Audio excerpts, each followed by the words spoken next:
Consideremos una función expresada de forma implícita de la siguiente forma: 7 por la raíz cúbica de y al cuadrado menos 5 por x por y a la 5 más 4 por x por z elevado a la 8 igual a 8 por y por z. Y supongamos que queremos calcular la derivada parcial de la variable z respecto a la variable x. ¿Cómo procedemos? Pues nosotros vamos a hacer lo siguiente. Vamos a calcular la derivada de todo lo que está en el lado izquierdo de la ecuación respecto a x y la derivada de todo lo que está del lado derecho respecto a x. Muy bien.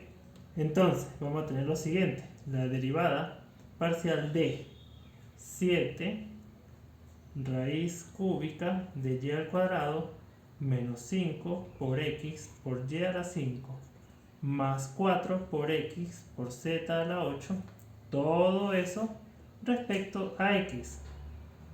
Y esto va a ser igual a ¿quién? A la derivada parcial de 8 por y por z respecto a x. Muy bien, ahora ¿qué va a ocurrir? Como cada uno de estos elementos son sumandos, nosotros podemos separarlos y expresar la suma de las derivadas. Entonces vamos a tener la derivada parcial de ¿quién?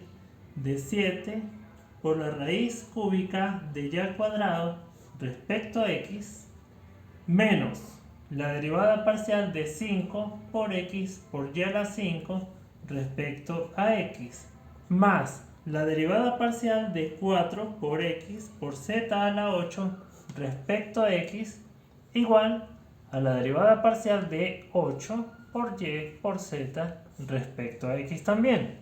Muy bien, ahora ¿qué va a ocurrir? Vamos por partes.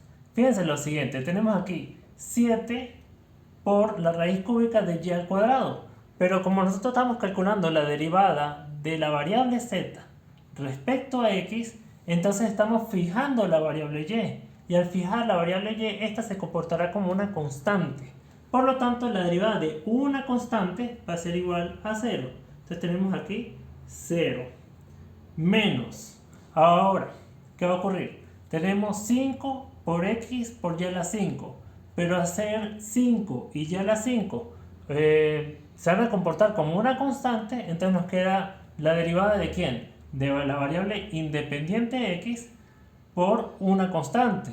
Entonces la derivada de eso va a ser la constante. Entonces tenemos aquí 5 por y a la 5.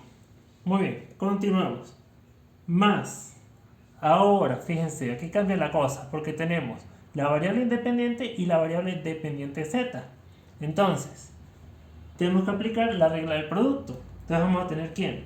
La derivada del primer factor. Vamos a considerar 4 por x como el primer factor. Entonces va a ser la derivada del primer factor, que va a ser 4, multiplicada por el segundo factor sin derivar, es decir, z a la 8, más el primer factor sin derivar, es decir, 4 por x, multiplicado por el segundo factor derivado, es decir, vamos a tener 8 por z a la 7, y como z es una variable dependiente, entonces tenemos que aplicar la regla de la cadena. Entonces aquí nos queda multiplicado por la derivada de z respecto a x, y esto va a ser igual a ¿quién? Ahora tenemos 8 por y, que se va a comportar como una constante multiplicado por z. Entonces esto va a ser la constante multiplicado por la derivada de z. Entonces tenemos aquí la derivada parcial de z respecto a x. Ahora, ¿qué es lo que debemos hacer nosotros? Debemos despejar estos elementos que están aquí. Entonces vamos a agruparlos del mismo lado de la ecuación.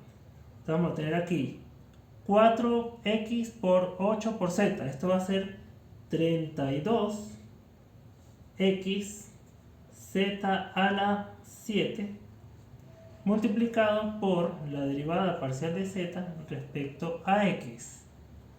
Menos ¿quién? Este elemento que está sumando pasa a restar.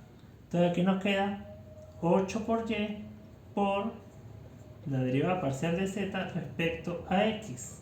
Y esto va a ser igual a ¿quién? Este elemento que está restando en el lado izquierdo pasa a sumar en el lado derecho. Así que nos queda 5 por y a la 5. Este que está sumando pasa a restar. Entonces nos queda menos 4 por z a la 8. Ahora, ¿qué va a ocurrir? Nos damos cuenta que en estos dos sumandos que están aquí hay un factor que es común, que sería esta derivada de z respecto a x. Entonces nosotros podemos sacar este factor común y nos queda la derivada de z respecto a x multiplicado por 32x por z a la 7 menos 8 por y. ¿Igual a quién? A esta resta que está aquí, que sería y 5 por y a la 5 menos 4 por z a la 8. ¿Y ahora qué va a ocurrir? Este factor que está multiplicando a la derivada de z respecto a x va a pasar a dividir en el lado derecho de la ecuación. Entonces aquí vamos a tener la derivada parcial de z respecto a x va a ser igual a ¿quién? A 5 por y a la 5 menos 4 por z a la 8 dividido entre ¿quién? 32x z a la 7 menos 8 por y. Y con esto concluimos nuestra derivada parcial.